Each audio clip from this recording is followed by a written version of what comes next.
অপু কেমন আছো? এই তো ভাইয়া ভালো আছি, আপনি ভালো আছেন? এই তো আছি। তুমি কি বাইরে, মানে আমি একটু কথা বলতে চাই তোমার সাথে একটা বিষয়ে। না, আচ্ছা ভাইয়া বলেন। আচ্ছা অপু, তুমি নিশ্চয়ই দেখেছো গেল ঈদের থেকেই শুরু হয়েছে শাকিব খানকে নিয়ে আলোচনা। একে তো রাজকুমারের ব্যবসায়িক সাফল্য, তারপরে সাকিবিয়ানদের অসম্ভব উন্মাদনা, ঠিক তার মধ্যে আরেকটা বিষয় হচ্ছে বুবলি নাগরিক টেলিভিশনে একটা ইন্টারভিউ দিয়েছে, সেখানে হচ্ছে দাবি করেছে শাকিব খানের সে বৈধ স্ত্রী এবং এখন পর্যন্ত তারা স্বামী স্ত্রী। তারা যদিও আলাদা থাকছে কিন্তু তারা কোয়ালিটি টাইম স্পেন্ড করে প্রায়। সাকিব তাকে ডাকে এবং সেই বাসায় সে যায়। এবং এই ঘটনাটা আসলে প্রথম আমি একটু জানতে চাই যে এইটাকে তুমি কি মনে করো, বুবলির এই স্টেটমেন্টটা যে বুবলি বললো, এটাকে তুমি কিভাবে দেখছো? তোমাকে উদ্দেশ্য করে বলতে চাই যে যে কোনো প্রবলেমেরই বিশেষ করে এই নামটা উনি টেনে আনেন। উনি কি খেয়েছেন, কি খেতে পছন্দ করেন, কি নামে ডাকছে। আসলে কি এটা একটা চলচ্চিত্র পার্ট নাটক? আচ্ছা, একটা সময় ছিল যেমনটা জয়কে ঘিরে টিভি কেন্দ্রিক, তেমনটা উনিও আমার সন্তানের বাড়িতে বেবি বাম দেখিয়েছে। সে একটাই পার্ট। প্রতিনিয়ত, প্রতি সময়, প্রতি মুহূর্তে, প্রতি ক্ষণে ক্ষণে সবসময় শুধু মানে ফ্যান ফলোয়ার, দর্শক, সোশ্যাল মিডিয়ায় কেন আমাদের একমাত্র হচ্ছে যে মানে জাদুকাঠি, যেখানে কিনা পরিবারকে প্রেজেন্ট করে নিজের প্রেজেন্টেশন তৈরি করতে হবে। এখানে প্রত্যেকটা মানুষ তাদের ব্যক্তি নামে কিন্তু এখন পরিচিত, তাদের কর্মসংস্থান নিয়ে কিন্তু একটা পরিচিত, কিন্তু তার প্রায় কর্মসংস্থানে দিয়ে কিন্তু এই ধরনের বিভ্রান্তিমূলক প্রশ্নগুলো উনি নিজে থেকেই সৃষ্টি করে। সৃষ্টি করার পর যখন ওটাকে উনি ধরে রাখতে পারেন না, তখন অমুক প্রবলেম, তমুক প্রবলেম, ষড়যন্ত্র, ঝামেলা, যার কারণে মাঝে মাঝে সোশ্যাল মিডিয়ায় কিন্তু আমরা অপ্রীতিকর কিছু স্ট্যাটাস, অপ্রীতিকর কিছু সিচুয়েশন আমরা কিন্তু ঘটতে দেখি, যেটা আমাদের অভিনেতা, অভিনেত্রী বা চলচ্চিত্রের স্বার্থে, চলচ্চিত্রের দায়িত্বে একেবারেই কামনা নয়। প্রত্যেকটা মানুষের জীবনে ঘটছে ঘটনা সবকিছু আছে, ভুলে ধরতে কোনো মানুষ নয়। সেই জায়গা থেকে বারবার জাহির করা এবং নিজের জিনিসটা প্রেজেন্টেশন করে তুলে ধরা, এটা আসলে আমার বোধগম্য হয় না। বেশ কিছু বছর আগে, আপনারা দেখতে পাবেন কিছু মাস আগে, সে একটা আপনাদের যে প্রোগ্রাম আমি দেখেছিলাম, এটা তো আসলে আর্কাইভে আছে, এটা আমার বলার কিছু নেই, বাট আমি নক করে দিলাম যে নাম শুনিয়ে তারপর সে বলেছে যে আমি কি বলে আমি হচ্ছে যে সম্রাট শাহজাহান যেখানে গিয়েছিলেন, তাজমহল, সেইখানে গিয়েছি। আমি তো অনেক ঘুরেছি, আমার তো অনেক স্মৃতির কারণ আছে, যতটুকু আমার প্রয়োজন আমি বলেছি। এবং যখন আমার ভিতরে ক্ষোভ ছিল তখনও আমি নেগেটিভ বলেছি। যেদিন আমার মনে হয়েছে যে না, আমি রং ছিলাম, যখন আমার সিদ্ধান্ত বা আমার কথাবার্তা প্রচন্ড রং ছিল, যে মানুষগুলো এত ভালো, আমি কিন্তু চেয়েছি হ্যাঁ, যেহেতু যে মানুষটিকে ঘিরে বারবার নামটি আসে, সেই মানুষটি অত্যন্ত জনপ্রিয় একজন সুখদ জনপ্রিয় অভিনেতা, যেখানে আসলে তার কথার পরিপ্রেক্ষিতে বারবার আসতেই পারে। আর যেহেতু তার সাথে আমাদের পারিবারিক একটা সংযুক্ত আছে, এটাই কোনো না কোনো কারণে কাজের ক্ষেত্রে হোক, পারিবারিক ভাবে হোক, যেভাবেই হোক আসতেই পারে। তার পরিবারের বিষয় থেকে ল্যাপটিক ভাবে পরিবেশন করাটা আমাদের বোধগম্য নয়, তা বুদ্ধিমত্তার পরিচয় নয়। যেমনটা তাকে কি নামে ডাকা উচিত, সে কি খেতে পছন্দ করে, খুব নর্মাল আমি ব্যাপার। তাকে তো অনেক জায়গায় বলা হয়েছে আপনি সংসার করে করেছেন, সে বলেছে মোবাইলে। আপনারা এভরি পিপল নো মোবাইলটা একটা আমাদের সিনেমা বা সিনেমার লোকেরা সকলেই জানেন ওটা একটা শুটিং স্পট, যদিও এটার মালিকানা উনি, আর এটা নিতান্ত একটা শুটিং স্পট, বহু সিনেমার শুটিং ওখানে হয়েছে, সেখানে পরিবারের কোনো লোকই স্টে করে না। আর নাম্বার টু, উনি যেটা বলেন সেক্ষেত্রে এরকম অনেকেই আছে, যেমন আমার মনে আছে আমরা একটা সিনেমা শুটিং করেছিলাম মন্ত্রজনমা রামপুর আঙ্কেলের। রামপুর আঙ্কেলের ওয়াইফ প্রচন্ড ভালো রান্না করে, আমার মনে হয় যে কম বেশি যারা ইন্ডাস্ট্রিতে আছেন তারা সকলেই জানে। তো আন্টি একবার খিচুড়ি রান্না করেছিলেন লাউ দিয়ে, এবং সেখানে বেশ কিছু আচার ব্যবহার করেছিলেন। তার পরবর্তী সময় আমরা যখন পুরো শুটিংটা শেষ করেছি, প্রত্যেকদিনই তার বাসা থেকে খাবার আসতো, এটা অস্বাভাবিক কিছু নয়। কিন্তু পারিবারিক কিছু খাবারের বিষয়টা থাকে, পারিবারিকভাবে কিছু পরিচালনা থাকে, পরিবেশনা থাকে, সেই বিষয়টা কিন্তু মানুষ জানতে চায়, তাই না? আচ্ছা, আমার ওনাকে ঘিরে একটি মাত্র প্রশ্ন, যে ওনাকে যখন ঈদের মতো একটি ভালো ফেস্টিভ, যে ফেস্টিভের প্রত্যেকটা আর্টিস্টের ড্রিম থাকে যে আমার কাজ আছে, সেটাকে আমি কিভাবে এক্সপ্লেন করব, কিভাবে লোকের সামনে তুলে ধরবো, এটা হচ্ছে কি স্বপ্ন, ড্রিম। তারপরে আমি যতটুকু জানি ওনার এই ঈদে বেশি সংখ্যক সিনেমা এসেছে, তাহলে উচিত ছিল ওনার সিনেমা কেন্দ্রিকই কথাবার্তা বলা, অনর্থ কথাবার্তা না বলা।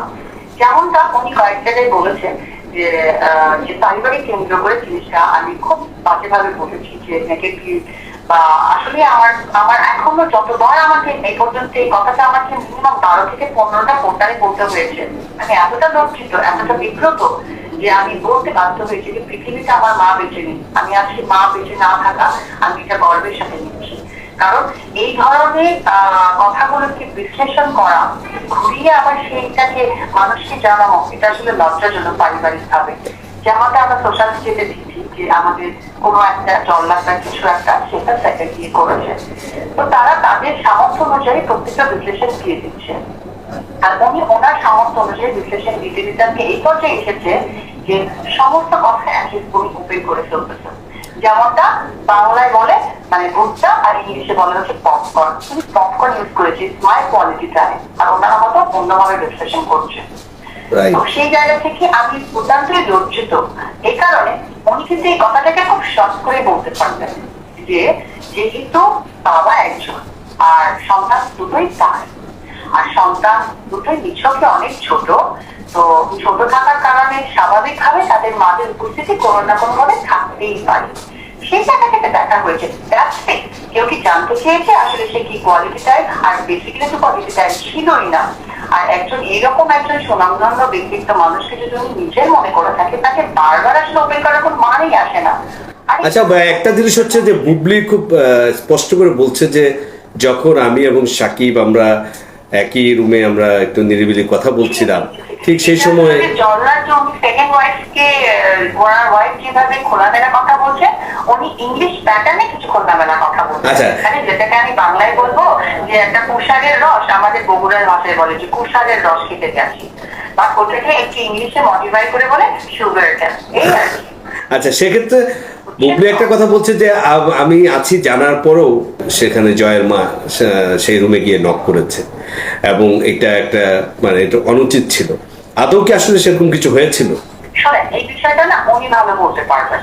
আমি যতটুকু দেখেছি আমার বিশ্বাস গণমাধ্যম কর্মী খুব সুন্দর উপস্থাপনের মধ্যে দিয়ে, শ্রুতি মতো এবং মানসম্পন্ন ওয়ার্ডের মধ্যে দিয়ে আমি যাদের কাছে বলেছি, এই কথা বারবার আমি দিতে রাখি নই।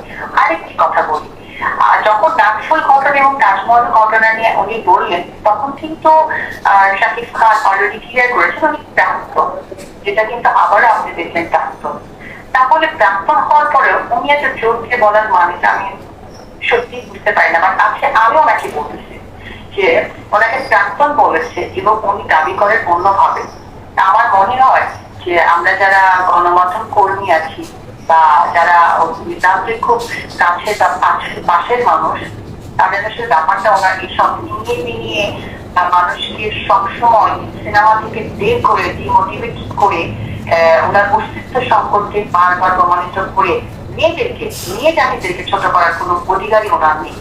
আবার মাঝে মাঝে আমার মনে হয় যে উনি কোনো গেম করছে কিনা, বা উনি কোনো বড় মানে কোনো কিছুর সাথে যুক্ত কিনা। কারণ আমাদের দেশে তখন প্রচন্ড গরম পড়ে গেছে, এবং গরমের সাথে সাথে আপনি খেয়াল করে দেখেন যে কোনো সিন্ডিকেট কিনা, মানে আমি মহিলার কথা বলছি, মহিলাটার নাম আমি সরি আমি না বুঝতে পারছি, তুমি বুবলির কথা বলছো, বুঝতে পারছি।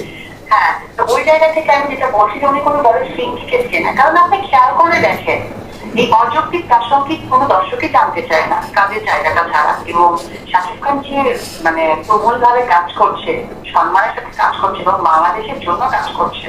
উনি পাশাপাশি একজন নায়কের পাশাপাশি উনি ভেরি সুন একটা ডিরেক্টরশিপ হিসেবে উনি কর্পোরেট জগতে ঢুকে গেছেন। ওনার দায়ভার সম্মান কিন্তু শুধুমাত্র পরিবারের মানুষের যে রক্ষা করার দায়িত্ব তা কিন্তু না, সমস্ত দেশকে রক্ষা করার দায়িত্ব। কারণ একটা মানুষের মধ্য দিয়ে কিন্তু একটা দেশকে পরিচিতির সামনে এগিয়ে নিয়ে যাওয়া সম্ভব। তো উনি বারবার এইসব কথাবার্তা বিভ্রান্তি সৃষ্টি করে আমাকে এবং অপর পাশ থেকে ওনাকে একটা সুপারস্টারকে এই বিভ্রান্তি করার মধ্যে কি কোনো সিন্ডিকেট ওনার আছে কিনা আই ডোন্ট নো। কারণ প্রচুর গরম যাচ্ছে, গরমের মধ্যে মানুষের কিন্তু অনেক ধরনের ইনফরমেশন জানা দরকার সুস্থ থাকার জন্য। কোথায় কি পাওয়া যাচ্ছে, কোথায় কি ফেসবুক, ইউটিউব, যে কোনো পোর্টাল খুললেই না এসব অবান্ত প্রশ্নগুলো এসে দাঁড়িয়ে যাচ্ছে। অবান্ত প্রশ্নগুলোর উত্তর দিতে হচ্ছে আমাকে। আমি সত্যিই বিব্রত। আমার মনে হচ্ছে যে আমার আসলে ফেসবুক থেকে বেরিয়ে যাওয়া উচিত, আমার কাজ থেকে বেরিয়ে যাওয়া উচিত। কারণ আজকে যেটা এসে আমার মনে হচ্ছে যে কেন আমি অ্যাকচুয়ালি জয়ের মা হলাম, যদি আমি পরের কিছু হতাম তাহলে লাইফে পরিচয় দিতাম না। কারণ এত নিজেকে ছোট লাগছে, এত ব্যক্তিত্বহীনতায় ভুগছি যে আমাকে কোন প্রাসঙ্গ নিয়ে কোন প্রাসঙ্গিক কথা বলতে হচ্ছে। I am very tired. আমি বুঝতে পেরেছি অপু, আমরাও মনে করি যে তোমার তোমার মনের কষ্টটা বুঝতে পেরেছি। প্রাসঙ্গিক ভাবে এখন এসেছে যে আসলে তুমি কি মনে করো যে বুবলির দাবিটা কি যৌক্তিক যে সে আসলে শাকিব খানের স্ত্রী কিনা? কারণ তুমি বলছো শাকিব যেখানে প্রাক্তন বলেছে। একেবারেই নয়, কারণ শাকিব খান একবার নয় দুইবার নয়, উনি তার আমাদের মতো সারাক্ষণ টিভি চ্যানেলে বকবক করার টাইম ওনার নাই। উনি প্রচুর বিজি একজন মানুষ এবং উনি বাংলাদেশকে লিড করছেন।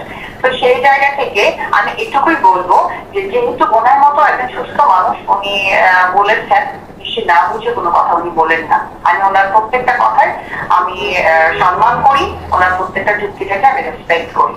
আচ্ছা, আমি একবার শেষ দিকে একটা প্রশ্ন করতে চাই। গত 2-3 দিন আগে আবার এই বিষয়টা নিয়ে আলোচনায় আসলো, যখন বলা হলো যে সাকিব এবং সাকিবের পরিবারের পক্ষ থেকে, বেসিক্যালি সাকিবের পরিবার বুবলি এবং অপুকে তাদের সাকিবের বাসা এবং অফিসে প্রবেশ করতে নিষেধ করেছে এবং বাচ্চাকে আনার নাম করে যে যাওয়া আসাটা ছিল সেটা নিষেধ। প্রথমে বুবলির নাম এসেছে এবং পরে অপুর নামটাও এসেছে সব শেষে প্রথম আলোতে। আমি এই জন্য বলছি যে আদৌ কি তোমার কাছে মনে হয় যে এ ধরনের কোনো কিছু করতে পারে বা করার সম্ভাবনা আছে কিনা? দেখো, মানুষ যখন অতিরিক্ত কোনো কিছু করে থাকে সর্বদিক থেকে, তখন হয় কি আর একটা জায়গায় গেলে মানুষজনের কাছে এসে তখন বাধ্য হয়। কিছু থাকে বাধ্যতামূলক আর কিছু হচ্ছে বিরক্তমূলক। তো ব্যাপারটা আসলে এরকম দাঁড়িয়ে গেছে। আচ্ছা আচ্ছা, এবং সর্বশেষ বলা হয়েছে যে সাকিব এবছরেই বিয়ে করতে যাচ্ছেন ও পরিবার তার জন্য পাত্রী খুঁজছে। তো তোমার এই কথা আমি এইটুকু বলতে চাই যে প্রত্যেকটা মানুষের ব্যক্তি স্বাধীনতা আছে, ব্যক্তি ভালো লাগার মতো আছে। কারণ প্রত্যেকটা মানুষ যাদের দিকে কথা বলছে তারা সকলেই অ্যাডাল্ট। তো অ্যাডাল্টের জায়গা থেকে সমস্ত কিছু অধিকার তাদের আছে। যেমন কি কিনা ওই মহিলা, উনি নাকি জানতেন না উনি মঙ্গল গ্রহে বাস করতেন, কারণ ওনার আসলে কোনো কিছু গায়ে মাখে না। যেমন কিনা আবারও আমরা দেখলাম যে সঙ্গীত শিল্পীকে ঘিরে যখন নাকি তার কথা এসেছে তখন থেকে শাকিব খান তার সাথে কথা বলেন না। একজন সঙ্গীত শিল্পীকেও কিন্তু উনি উড়িয়ে দিচ্ছেন। ওনার আসলে গায়ে কোনো কিছুই লাগেন না, ওনার দুর্নামও গায়ে লাগেন না। কতটুকু উনি রিসিভ করেন আই ডোন্ট নো। আসলে ওনার সম্বন্ধে আমি ভাবার অতীতে ওনার সম্বন্ধে, কারণ একটা মানুষ কিন্তু আমার মনে সাপোকেটে খাওয়ার কথা যে তার নিজের মানুষ যাকে ভাবে সে বারবার তাকে এরকম প্রোপ করছেন, বারবার তাকে লজ্জা দিয়ে কথা বলছেন, তারপরে উনি লজ্জিত বোধ করছেন না। একবার ওনার টিভিতে এসে পৌরসত্ব নিয়ে কথা বললেন, আবার ক্ষণিক মোবাইল উনি রেডি করে রাখেন কখন ছবি তুলে সোশ্যাল মিডিয়াতে দেবেন। আমার মনে হয় আসলে ওনার ডিসিশন নেওয়া দরকার, উনি কি করবে কি করা উচিত। আর আমার মনে হয় সুস্থতা অনেক বেশি প্রয়োজন ওনার জন্য। আচ্ছা, কিন্তু বুবলি একই সাথে আরেকটা কথা বলেছে যে তার কাছে প্রমাণ আছে, প্রয়োজন হলে প্রথম আলোতে এসেছে যে তাকে কি আমন্ত্রণ জানানো হয় কিনা, সেই বাসায় শাকিব খান তাকে ডাকে কিনা, তার কাছে সকল প্রমাণ আছে, সে সময় হলে সেই প্রমাণগুলো সে তো মানে প্রকাশ করবে। শোনেন, উনি এমন একটা মানুষ যেখানে কিনা কোয়ালিটি টাইম টিভি পর্দায় বলতে ওনার ঠোঁট কাঁপে না। মেয়েদের নাকি লজ্জা অঙ্গভূষণ, এটা আমি জানতাম, ছোটবেলায় পড়ে এসেছি। বাট ওনার ক্ষেত্রে সে অঙ্গভূষণটা কোথায় থেকে তৈরি হচ্ছে ওনাকে আসলেই ভাবা উচিত। আমার কথা, ওনাকে নিয়ে বিশ্লেষণ করার চিন্তাধারা আমার কোনোভাবে বোধগম্য আসবে না, কারণ ওনাদের মতো পারিবারিক শিক্ষা আমরা বড় হই। আমাদের অনেক কিছুই আছে, অনেক কিছুই জানি, কিন্তু সেটা আমাদের মধ্যেই রাখেছি, কিন্তু নিজে বা নিজেদের বলে একটা ওয়ার্ড ইউজ করেছি।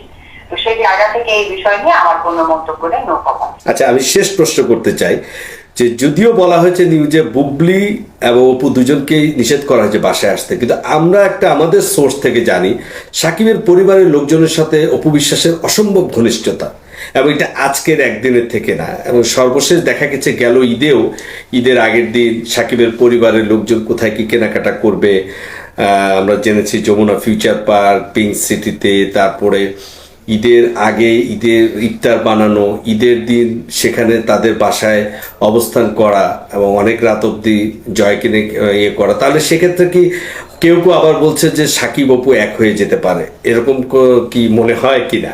মানে আমি যেটা বলেছি আমার পারিবারিক শিক্ষাটা অন্যরকম। ওনার মতো উনি হলো তো বড়রাই অনেক কিছু। আমি ওনারটা জানতে চাচ্ছি না, আমি তোমারটাই জানতে চাচ্ছি। আমি আমার প্রশ্ন উত্তরটাই এটা দিচ্ছি আপনাকে যে আমি তো ওনার মতো নই।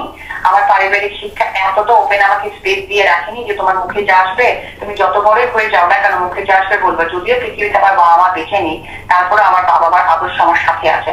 সুতরাং এই বিষয়টা নিয়ে আমি ফিল করছি না যে গণমাধ্যমকে আমার বলাটা খুব প্রয়োজন, কারণ যত কিছু হোক বেলা শেষে এটা আমার সন্তানের পরিবার।